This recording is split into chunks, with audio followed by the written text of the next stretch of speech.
Queridos, a paz do Senhor.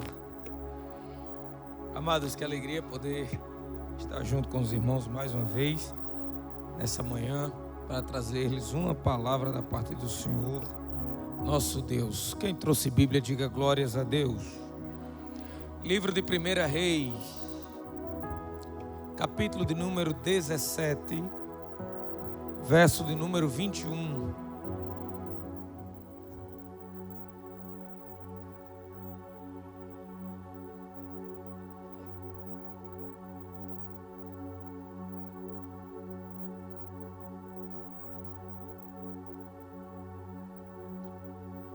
Capítulo 17 do primeiro livro dos Reis,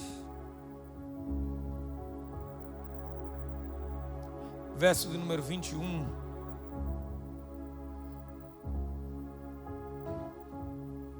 Amados, eu tinha feito uma promessa para minha turma do sábado. Eu ganhei um presente deles ontem e tinha dito que todas as vezes que eu fosse pregar eu usaria aqui no púlpito o que eles me deram, mas infelizmente é culpa do pastor Gabriel. Então, como eu estou vendo alguns alunos do sábado, vocês brigam com o Gabriel depois, porque ele pediu para me vir pregar, já era 11h30 da noite, e aí eu já estava quase dormindo. Os meninos me chamam de velho porque eu durmo muito cedo. Eu gosto, pastor Romero, de dormir cedo, e eu acabei, estava ainda meio sonolento e esqueci do presente. Mas na próxima eu não vou estar dormindo quando ele me convidar, e eu vou trazer, tá certo? Primeiro livro dos Reis, capítulo 17, verso 21. Quem encontrou, diga eu vou para o céu. Quem não encontrou, diga eu vou também. Todos amém? E ele estendeu-se sobre a criança 3 vezes. Quantas vezes? E clamou ao Senhor e disse: ó Senhor, meu Deus, suplico-te que permitas que a alma desta criança retorne novamente a ela. E o Senhor ouviu a voz de Elias, e a alma da criança voltou a entrar nela, e ela reviveu. E Elias tomou a criança e a fez descer da câmara para dentro da casa e a entregou à sua mãe. E Elias disse: vê que o teu filho vive. E a mulher disse a Elias: agora, por isto eu sei que tu és um homem de Deus e que a palavra do Senhor na tua boca é verdade. Quantos podem dizer amém? Me ajude só para que a gente começar. Olhe para essa pessoa que está do seu lado, solta um sorrisão bem bonito aí para ele ou para ela. Diga para essa pessoa, diga para ele, diga para ela, diga: o Deus dos lugares improváveis.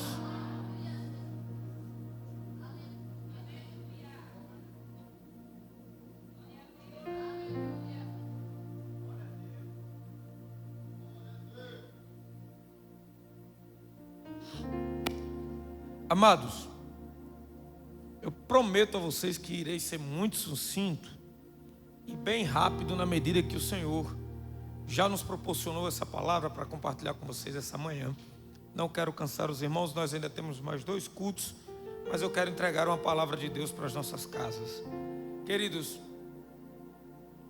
o profeta Elias, ele surge como uma tocha ardente, de forma muito adrúpida, no contexto sagrado, bíblico, em um período de idolatria, pecado, em um período que a adoração, que deveria ser direcionada a Deus, era direcionada a Baal.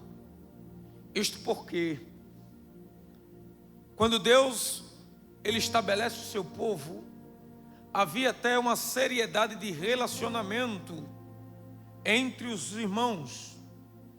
Para que os irmãos tenham ideia, Abraão, quando dá ordem para que seu filho case, o servo de Abraão faz uma pergunta que eu acho extremamente pertinente, porque Abraão diz a ele para ele procurar nas terras de seus pais uma mulher para o seu filho. E ele diz algo que é muito curioso, pastor Romero. Ele diz assim: ao vê-la, você saberá que é ela.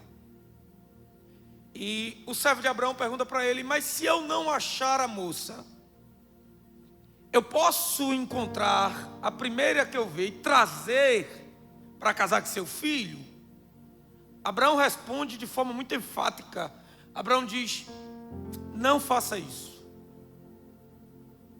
O meu filho vai casar com os nossos parentes, para que seja mantida a linhagem ordenada por Deus, para que não se casem com estrangeiros. Acabe, ele não segue essa regra básica de linhagem e decide casar com Jezabel. Jezabel é profetisa do deus Baal. E tem uma coisa que Deus, ele tem uma preocupação. Deus, ele tem uma preocupação em toda a Bíblia com misturas. Deus, ele é um Deus que não gosta de mistura. Deus, ele não costuma aceitar que o que está fora altere aquilo que ele já estabeleceu para acontecer do lado de dentro. Então, todas as vezes que alguém que tem autoridade do lado de dentro traz coisas novas para alterar aquilo que para Deus já está agradando do lado de dentro, estabelecendo que o que está de fora alterará o culto que acontece aqui dentro, Deus se incomoda. E quando Deus está incomodado, algo muito pertinente acontece. Perceba que, se você estudar a história de Israel no tempo de Acabe, a história vai nos dizer que o reino estava muito bem. Darlan, não havia um motivo para Deus mandar a seca. Não havia um motivo plausível, Priscila, para que a gente olhasse e dissesse assim: o país está em crise, a nação está em crise. Não, estava indo bem. Acordos comerciais, crescimento financeiro, industrialização. Israel estava crescendo sem parar de crescer. Aí vem Deus e levanta um profeta. E vai doer o que eu vou dizer.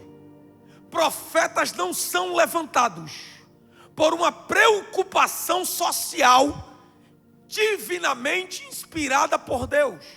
Profeta só é levantado quando Deus se incomoda com aquilo que acontece internamente dentro da igreja. Profeta tem um objetivo: é ser instrumento de conserto para aquilo que está quebrado. Andai a súria. Esse negócio de profeta ser aplaudido, me desculpe, isso me causa muita estranheza. Não há um profeta na Bíblia que tenha sido rodeado de amigos. Profeta, ele é cercado de perseguidores, caluniadores e detentores de armas que apontam para eles.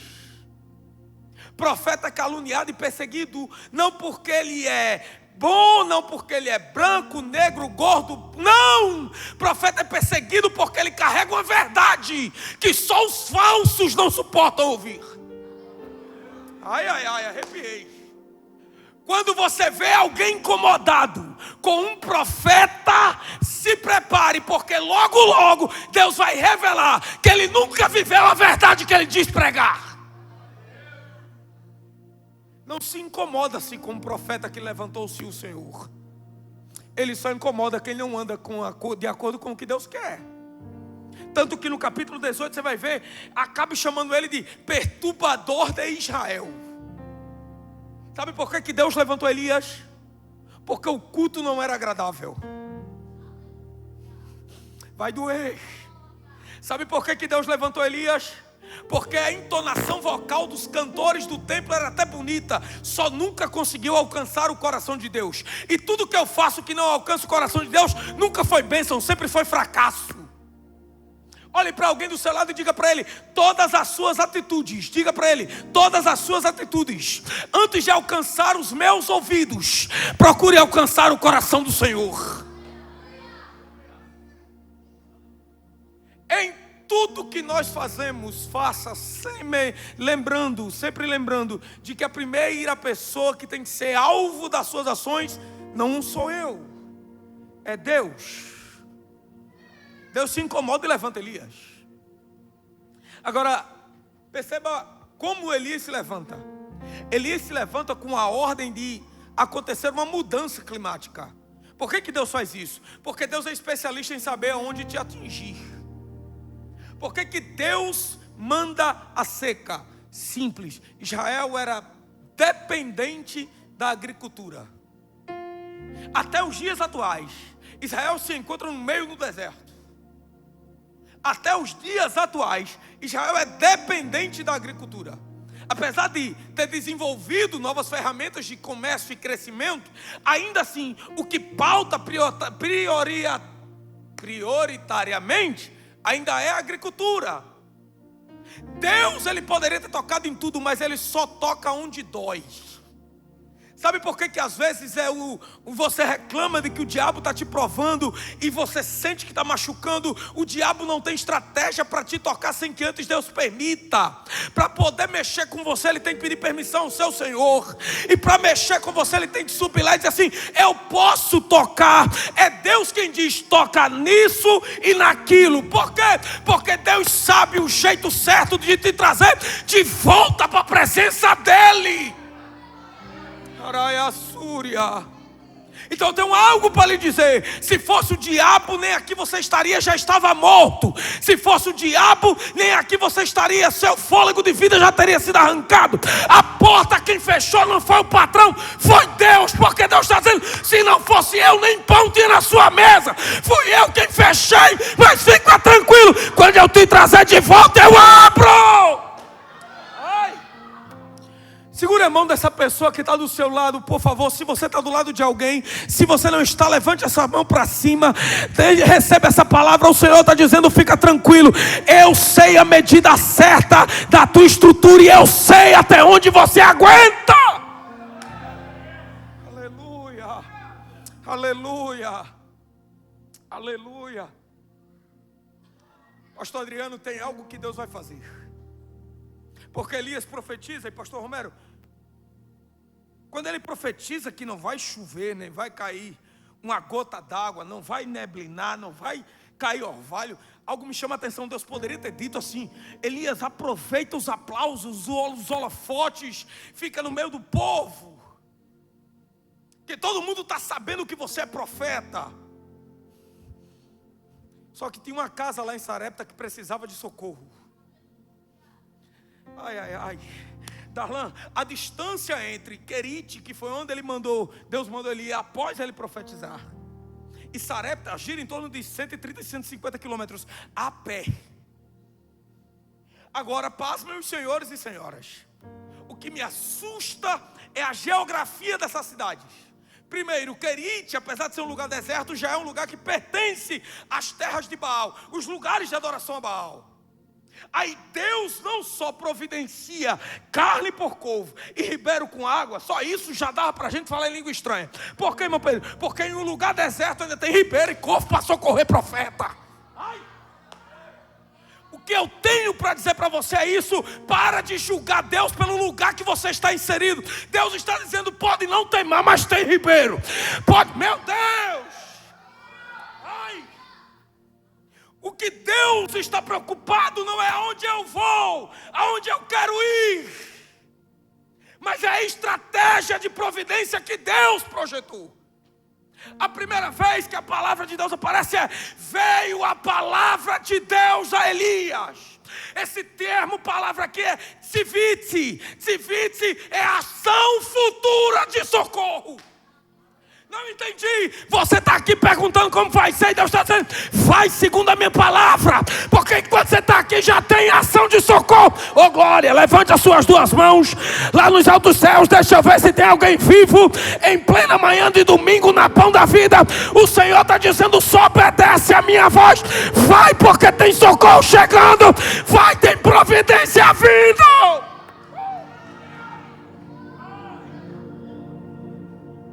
Vai, Elias, vá. Já te socorri, hein, querido. E Deus vai usar uma expressão. Essa expressão veio a palavra do Senhor. Manetinha, ela vem do hebraico davar e haver, que é uma ordem que Deus dá segundo a orientação dele próprio. É Deus dizendo assim: você não sabe para onde ir, mas vai, porque a orientação é minha. Daí para Deus dizendo assim: você quer mesmo andar comigo? quer mesmo, extras, andar comigo. Quem anda comigo não se preocupa se vai chegar em Natal pelo caminho da 304. Quem anda com Deus tem que ouvir a orientação. Vai. Por onde? Não importa. Para onde? Não importa. Só vai. Por quê? Porque quem anda com Deus não se preocupa com providência, porque já tem o providenciador. Olha aí, alguém lá atrás pegou. Quem anda com Deus não se preocupa de como vai chegar, porque tem certeza. Se foi Deus que mandou ir, eu vou chegar, não sei. Opa! Agora olha isso. Deus olhou e disse: sai de Querite, já era um terreno hostil. Vai para onde? Diga comigo, Sarepta. Vai para onde? Por que Deus mandou ele para Sarepta? Perceba que Deus está arrancando ele de um lugar confortável, levando ele para um lugar improvável. Por quê? Porque em Israel tinha perseguição para Elias, e o campo de batalha que ele está indo não é mais o seu lugar, onde ele cresce, onde ele está habituado. Ele vai para um lugar que a terra é do inimigo dele, Baal. Porque o inimigo dele não é Acabe nem Jezabel. Quem quer matar Elias é Baal. Por quê? Porque é o diabo que não suporta ver quem anda com Deus crescendo. Vou repetir.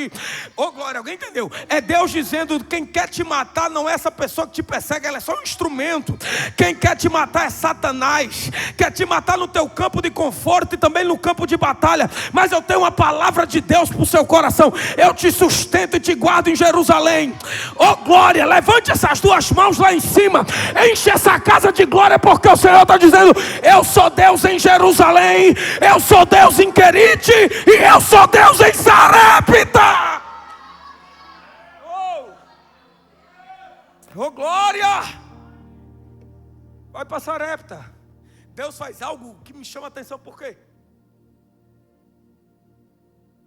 É muito ruim Deus mandar ir para um lugar que você não tem convivência com esse ambiente.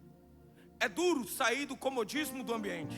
Você já percebeu que o ambiente que você está habituado lhe conforta, lhe acomoda, e você acha que tudo que Deus pode fazer é somente dentro desse ambiente que você já conhece? Você já percebeu isso? Que todas as vezes que Deus diz muda um pouco, você se assusta. Porque não é porque você tem medo de ir, é porque você tem medo de sair. Aí Deus olha para ele e diz assim: Jerusalém é confortável, todo mundo aqui ele conhece, está todo mundo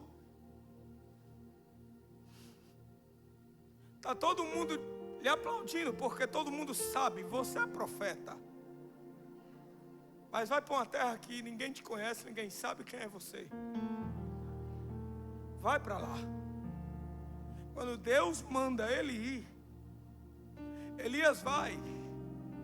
A Bíblia diz que Deus sustenta ele em Querite, mas quando ele vai para Sarepta, ele entrou em uma cidade que permeava a adoração a Baal. Todo mundo adorava Baal, ninguém adorava Deus. Agora olhe de novo se aparecer. Deus disse assim: ó, eu já ordenei.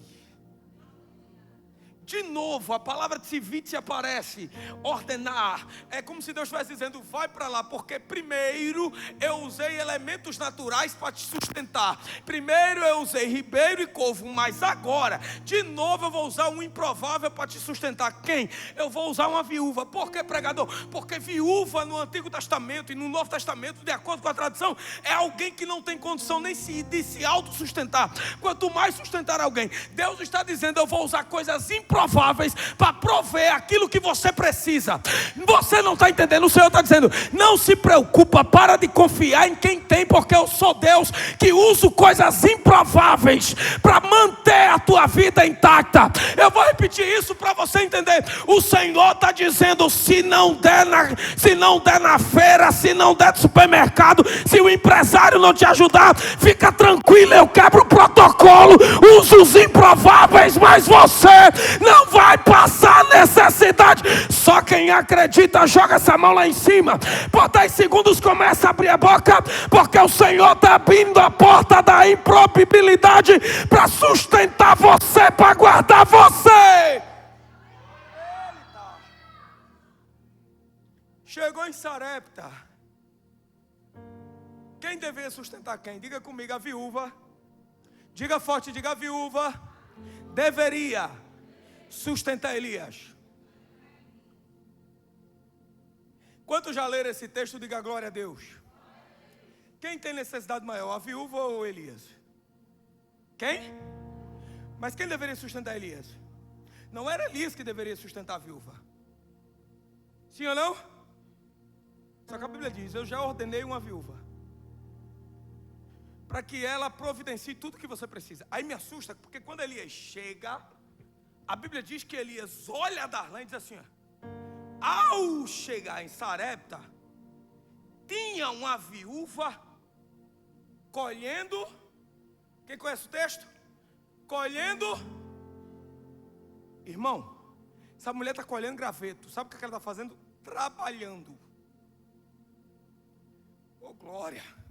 Perceba que ela precisa de socorro, mas não para de trabalhar por causa daquilo que ela precisa. Não entendi. Ela está dizendo o seguinte: eu preciso, mas eu não vou parar por causa daquilo que eu estou necessitando. Você sabe o que é que o diabo quer? Que você fique parado, cruze o braço e diga: se Deus é Deus, faça. E Deus está dizendo: continua trabalhando. Eu quero pregar algo que vai doer no seu coração. Chega de estacionar o que Deus te chamou para fazer. Trabalha. Chega desse negócio de dizer que vai parar. O Senhor te trouxe essa manhã para dizer: eu estou mandando socorro, mas enquanto o socorro não chega, continua. Você não vai ficar parado. O Senhor te trouxe aqui para dizer para você: o maior desejo do diabo é te ver estacionado. Tentou com calúnia, tentou com fofoca, tocaram o tambor, costurou boca de sapo, fez de tudo para te parar, mentiram, caluniaram, fizeram de tudo, mas o Senhor trouxe esse gordinho doido para pregar para você, para dizer: o tempo de parar acaba hoje, porque essa manhã o Senhor está dizendo: enquanto você trabalha eu mando socorro, enquanto você trabalha eu estou mandando socorro. Levante essa mão lá nos céus, comece a abrir a boca, solta esse glória que está entalado, porque o Senhor está dizendo: não vai ter parada. Não vai ter. Começa a concluir. Mulher, faça o seguinte: faz um bolo aí para mim. Irmão, sinceramente isso é muito audacioso, porque ela explicou a situação. Ela disse: profeta, o que eu tenho aqui é só a última refeição para mim e para o meu filho. Depois disso, acabou. A gente vai morrer. Elias insiste. Elias insiste. Darlan, nós precisamos arrancar dos nossos corações. Sinceramente, homens, nós precisamos arrancar dos nossos corações o medo de viver o impossível. Ou nós, eu estou pregando, eu quero dizer isso para os homens, ou nós levamos as nossas famílias para o ambiente do impossível ao qual Deus quer nos inserir, ou nós não entendemos quem é esse Deus. Está na hora de nós criarmos de verdade uma fé do tamanho pelo menos de um grão de mostarda. Se Deus falou, vai acontecer. Elias está confiando no que Deus falou. O que foi que Deus disse? Uma viúva vai te sustentar. Quando ela chegou lá, ela disse: só tem isso aqui. Elias lembrou: meu amigo, se Deus disse que a senhora vai me sustentar, pode fazer o bolo para mim, porque se foi Ele quem falou. Eu tenho uma palavra de Deus só para quem é corajoso. Quem é? Cadê? Deixa eu ver. Só quem é ousado. O Senhor está dizendo: para de apiquinar minha capacidade de operar na tua vida.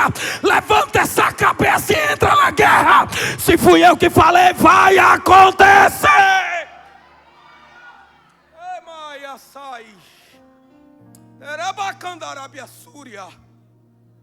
Elias, só tem isso aqui, minha filha pode fazer o bolo. Irmão, a atitude da mulher é um negócio espetacular. Ela disse assim: tá certo, é para fazer, eu vou fazer. Mulheres, pelo amor de Deus, se Deus mandou fazer, pode parecer loucura, faça. Ai, ai, ai, mulheres, olhem para mim. Se Deus disse, faz, para de se preocupar com o amanhã. Deus está dizendo, pode ir embora, mulher, faça. Porque se eu mandei o profeta na tua casa, não é para ele ficar do lado de fora, é para ele entrar lá dentro. E aonde Deus manda o profeta, é Deus que entra junto. Eu tenho uma palavra de Deus para quem acredita ainda. O Senhor está dizendo, essa manhã eu estou entrando com o pé lá na tua casa.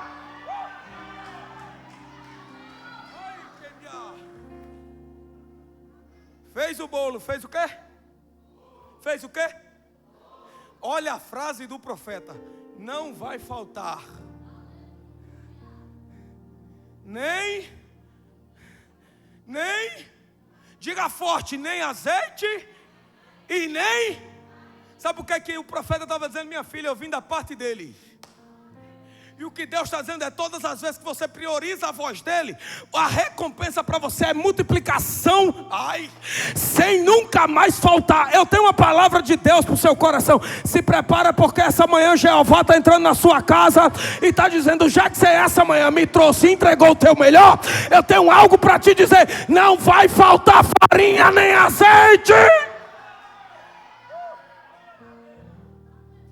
A Bíblia diz que não falta por muitos dias.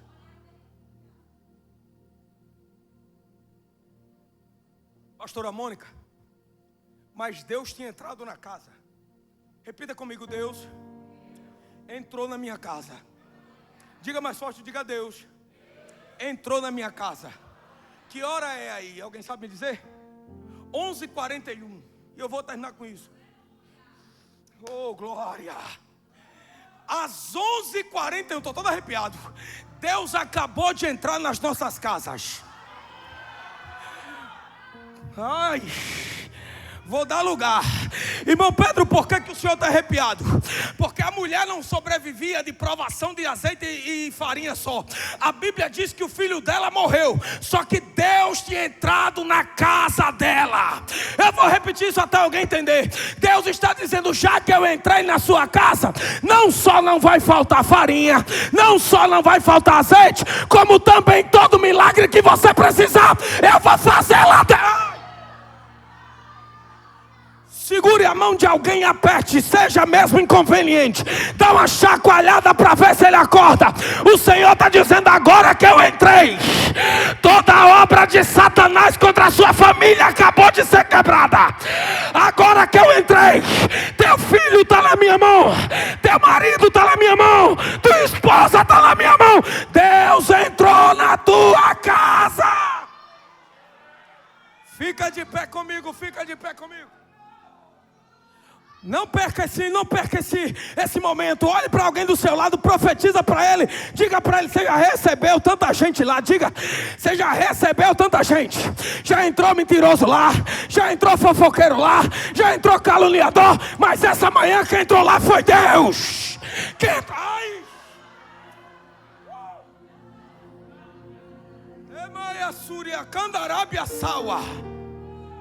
Olha para cá. Quando é Deus que entra, aquilo que eu sou limitado em fazer, Deus faz por mim. Não manda o Kibiassuri, eu estou sentindo uma graça poderosa aqui. O Senhor está dizendo, fica tranquilo, é só você abrir a porta para que eu entre. Não vai ter morte na tua casa, não vai faltar comida na tua casa. Jeová entrou lá agora. Jeová entrou na tua casa e está dizendo, a partir de hoje quem manda lá sou eu. Eu vou quebrar o laço do passarinheiro e vou trazer, meu Deus. Eu gostaria que você fechasse seus olhos e levantasse as suas mãos. Isto é um ato profético. É pão da vida em família. E nem que me assúria. O grande objetivo de Satanás é acabar com a sua casa. Mas essa manhã Jeová está dizendo, eu entrei lá hoje. Rabai, Assúria. O Senhor está dizendo, enquanto você está aqui com essa mão levantada e essa boca aberta, eu estou fechando a cova que o diabo tinha aberto para a tua família. Enquanto você entrou aqui e está com essa mão levantada e com essa boca dando glória, eu estou quebrando agora toda a miséria que Satanás estava querendo impor for na tua casa, eu profetizo que portas estão se abrindo, cadeados estão sendo quebrados, o Deus da multiplicação está chegando. Abre a boca, pão da vida. Abre a boca, solta esse glória. Aumenta o volume da adoração. O Senhor está entrando lá agora. Adore, adore, abre a boca, abre a boca. Enquanto você adora, teu filho está vivendo um livramento. Enquanto você adora, teu esposo está sendo procurado pelo WhatsApp para a porta de emprego abrir. Enquanto você adora, cadeias estão sendo quebradas. Enquanto você adora, enfermidades estão sendo curadas. Abre a boca, abre a boca, abre a boca, abre a boca. Solta esse glória. A sua família tem dono, a sua casa tem dono. Lá está o Senhor dos Exércitos.